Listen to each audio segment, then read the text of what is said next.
Hey everyone, Wandering Bird here, and if you've seen my content, you know that I'm a huge Final Fantasy XIII fan. I love the whole trilogy. It was a foundational one to me starting this whole channel, and I genuinely think that it's a way better trilogy than people give it credit for. So this video, about the Final Fantasy Union, interests me. This is a channel that does a lot of research into Final Fantasy, and so they probably have a lot of backstory on this question that I do not know. So I'm going to be reacting to the curious case of Final Fantasy XIII Remastered by Final Fantasy Union, and I'm going to see what their thoughts are and what the backstory is on why they refuse to put this game on any modern consoles. Because 14 and onward is, and 12 and back is, except for 11 because 11's an MMO, and no 13. So, Square Enix, what's the deal? Remaster our favorite game. Well, my favorite is 6, but anyway. Final Fantasy Union, you have my attention. Let's go.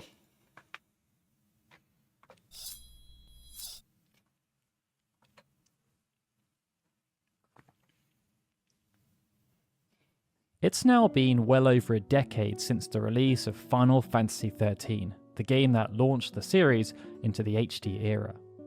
That's Boasting true, the that is what largest it did. development team of any Final Fantasy game up until that point, Final Fantasy XIII was always an ambitious project.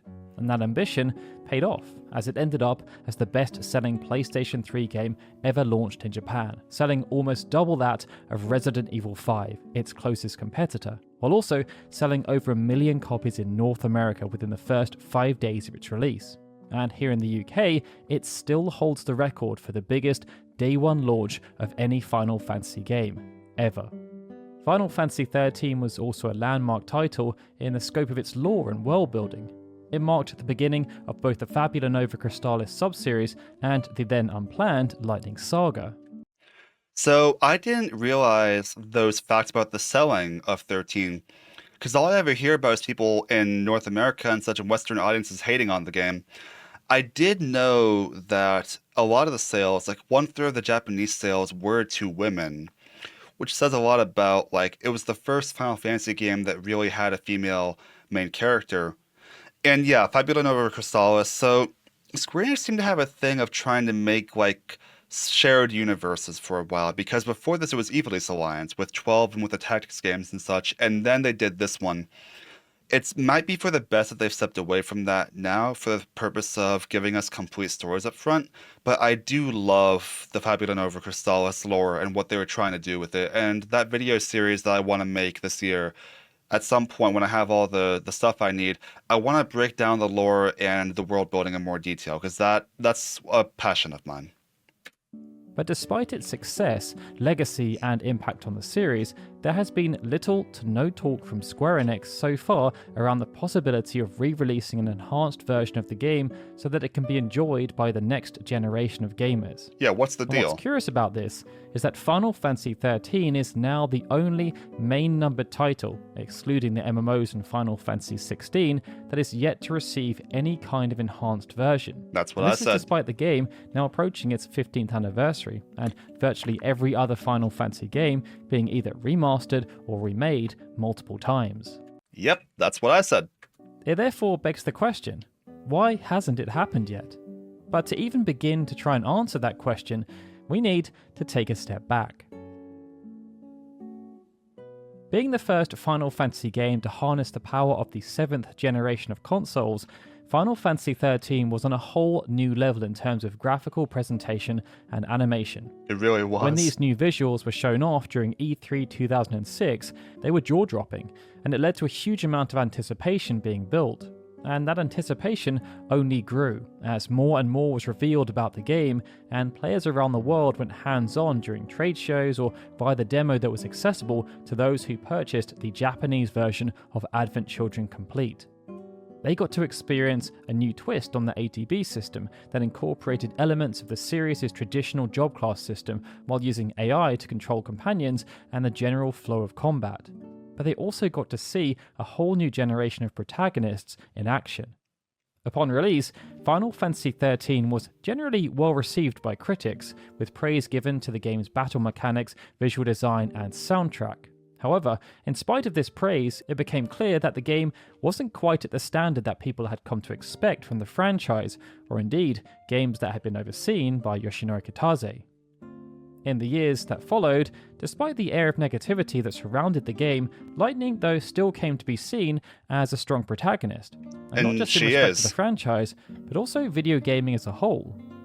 Even with hundreds of characters to choose from, Lightning frequently managed to make it into top 10 lists of all-time favourite Final Fantasy characters. As she should.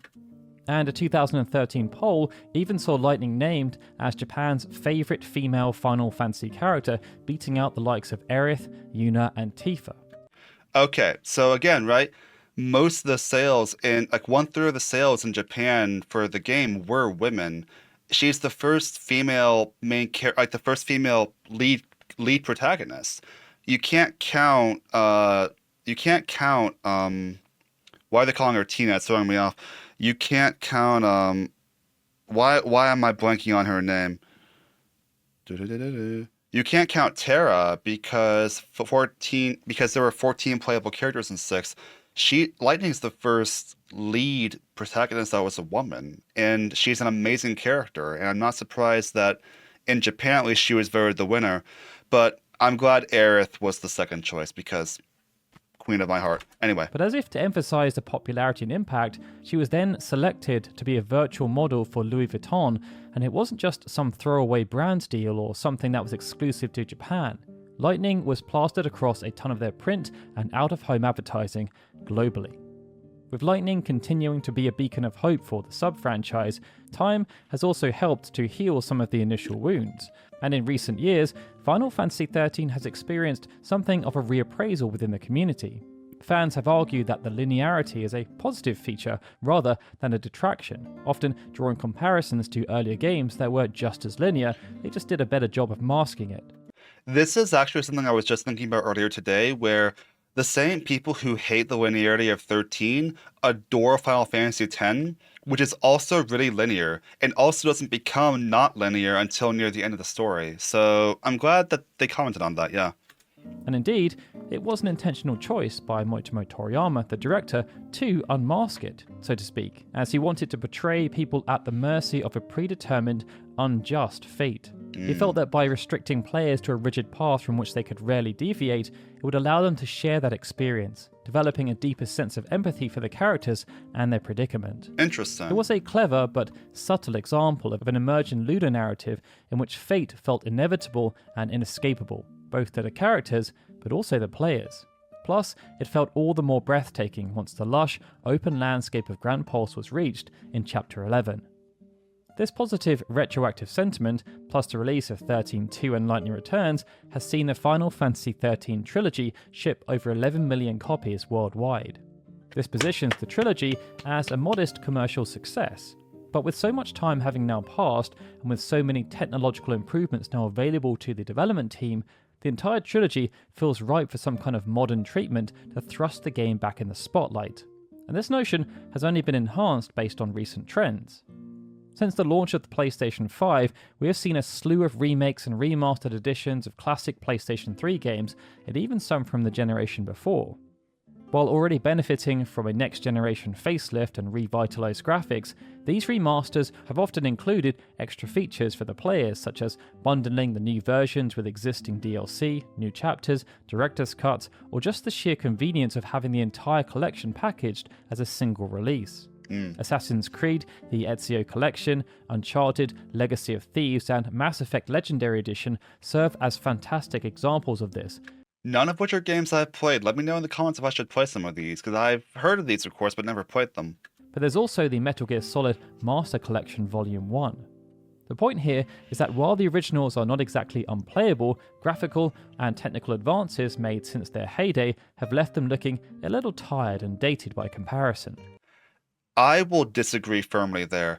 I think the visuals of this game still hold up really, really, really well, to the point where friends that I've showed the game to were shocked that this came out in 2009 because the graphics are so good. I disagree completely with that point, but I do agree that a modern treatment to bring the games to the forefront would be great, especially because the PC ports of this game are well known as garbage in terms of playability without bug fixes and such. So, Plus, there are the practicalities of using dated hardware when a more modern system is readily available and convenient to use.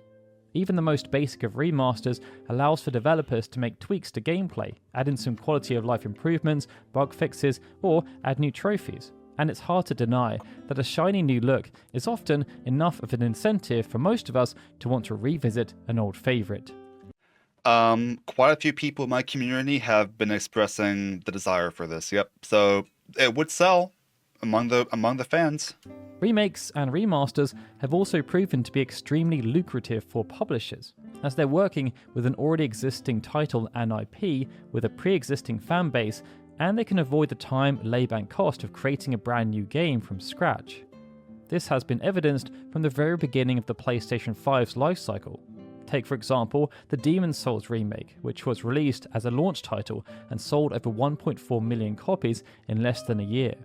Since then, the market for remakes and remasters has continued to expand and thrive on the platform. And it's not like this concept has been lost on Square Enix. Back in 2021, they released an upgraded remaster of Nier for the PlayStation 4 and 5, which surpassed 1 million copies sold in just under 2 months. Also on my list of games I want to play is Nier. This was more than double the estimated sales of the original game.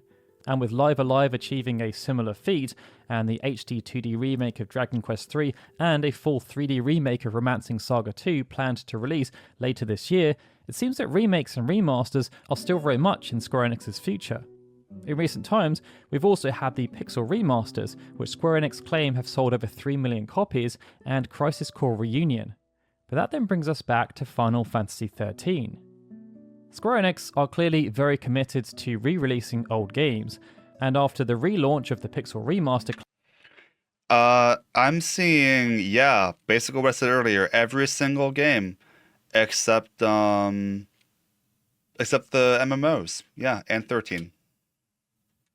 collection in April of 2023, we have now reached a point where every mainstream Final Fantasy title is now available for almost every single modern system, except Final Fantasy XIII. That's not to say it's completely absent from modern systems though, as although it cannot be played on the Switch or the PlayStation 4 or 5, Final Fantasy XIII did make its way into the next console generation when it was announced for Xbox Game Pass. It arrived alongside the rest of the Lightning Saga, and all three games were classified as being Xbox X enhanced with FPS boosts, but these enhancements appear to have been largely driven by Microsoft rather than Square Enix. Okay, that I did not know. So back when I was first picking a console, because I grew up on Nintendo consoles, and then when I wanted to get a newer console for Kingdom Hearts and such, I wanted to get either PS5 or Xbox, but not both because that's expensive.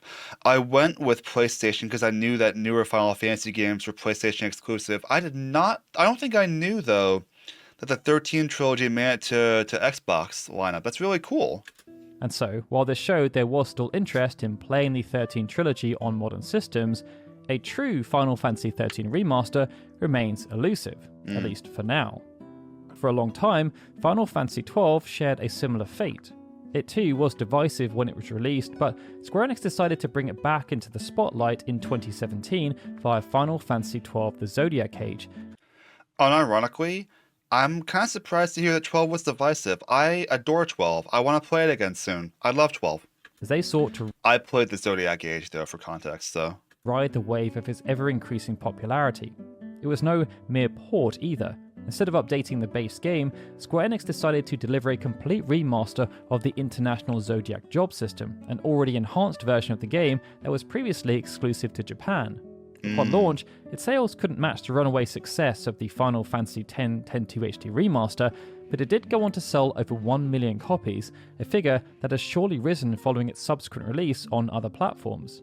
In short, whenever Square Enix produces these remasters or pseudo-remakes, they sell well, which means the only logical assumption is that Creative Studio 1, which is now being helmed by Naoki Hamaguchi, just feels like there are better things for them to be working on, which probably isn't what fans of 13 want to hear. It's fan 13 here. It's not. Square Enix has always been very precious when it comes to reworking any of their already released Final Fantasy games. One of the core tenets is that they believe original members of the staff have to be present to oversee whatever changes are being made, so they are respectful to the source material. Valid. To work along with this, the Final Fantasy III remake was directed by Hiromichi Tanaka, who was the principal game designer of the original Famicom version. And the same approach was taken with the Final Fantasy IV remake, as Tanaka was replaced by Takashi Tokita. Hiroshi Hirata was placed in charge of Final Fantasy VIII Remastered, having served as a battle programmer on the original PlayStation release. Okay. One of the original pixel artists, Kazuko Shibuya, who helped shape Final Fantasy's visual style from the very beginning, was brought back for the pixel remasters, serving as the series' art director. Based. Toshiyuki Itahana, who was the main character designer on Final Fantasy IX, has overseen each of the subsequent re-releases. Hiroyuki Kato and Takashi Katano, who served as the director and producer of the Zodiac Age respectively, were also senior figures of the original version. Okay. And Yoshinori Kitase served as producer of the 1010 HD remaster and was rejoined by many senior figures who worked on the original game, including Hirata, Takai, Nomura, and Nojima. Then of course, there's the 7 remake, which has a lot of the original staff overseeing the direction of the project. Hamaguchi is then there as the voice of the quote-unquote next generation. As you do. Creative Studio One has also said that even though they want to work on further projects relating to Final Fantasy X, such as Final Fantasy X-3, they are unable to do so as the main creative talent is already tied up with the remake project. And if this is the major factor, then the answer does seem pretty straightforward, as if the lack of availability for senior staff is preventing further work on Final Fantasy X, then it will also be preventing work on Final Fantasy XIII as it relates to the exact same creative team, with Hamaguchi even included by extension as he worked on the original game. They were of course able to prioritize work on Crisis Core Reunion because they must have felt it was much more likely to see returns due to its connection with the Final Fantasy VII Remake project. Still, they are clearly aware of the demand that's been growing in recent years, even if they have not outwardly said anything about their plans. And that's what made an interaction last month all the more intriguing. On the 13th of August 2024, Square Enix's official Twitter account asked the question, "What is your hottest take or unpopular opinion on a Final Fantasy game?" Okay. One response from our good friend Alex McCullough gained a lot of attention. He said, "Before any other FF title gets a remake, Final Fantasy XIII needs a remaster." And to clarify whether this was in reference to just the core title or the entire trilogy, he followed up by commenting, "The whole trilogy." Yeah, because you can't not do the whole trilogy. What was more interesting though was Square Enix's reply, which read, "Any reason for a remaster instead of a remake," along with a thinking face emoji. As expected, this set off a huge amount of debate around why Square Enix chose to not only respond, but also tease a potential remake, especially given all the rumours about the Final Fantasy IX remake that just won't go away. It therefore begs the question why Square Enix chose to bring this topic up themselves, seemingly unprompted, when discussions around potential Final Fantasy remakes are akin to a powder keg. Perhaps they were genuinely just looking to create some fresh buzz around the game, or maybe this was an effort to gather some fan feedback, or who knows, maybe, just maybe, Square Enix does indeed have some bigger plans for this trilogy. That would Only be cool. time will tell. For now though, your only options are either to continue hoping Square Enix chooses to stop sleeping on Final Fantasy XIII, play the enhanced editions on Xbox, or model your way through the original PC ports. But with that, this concludes the curious case of Final Fantasy XIII Remastered, at least for the time being. How many of you would be interested in picking up a remastered trilogy, or would you prefer them to do a wholesale remake like Demon's Souls, The Last of Us, or Dead Space? Let us know in the comments below, and if you enjoyed this video, please feel free to give it a like. Alright everyone, with that, this is Daryl signing out. As always, I'd like to give a big thank you to all of our Patreon. Alright, well, we're skipping through that because I'm not, yeah. Anyway, okay, so I did not know, I think I saw the Instagram post about hot takes. I didn't know about that interaction though, so there may be hope yet. Right, it's really weird because I think they also made a video about the fact that We don't have any Final Fantasy projects that we know of coming up in 2025. Usually we have something. We don't have anything this year. We don't know much about Final Fantasy VII Remake Part 3. We don't know anything about if there really is going to be a Final Fantasy IX remake. So if there's a time for them to do 13, it feels like now would be it. So we can only hope in the meantime. And regardless, there's still going to be 13 content coming on my channel, so subscribe for that.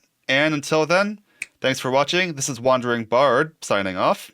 And subscribe to me, please. Subscribe to FF Union. They make good stuff. And cheers. I'll see you next time.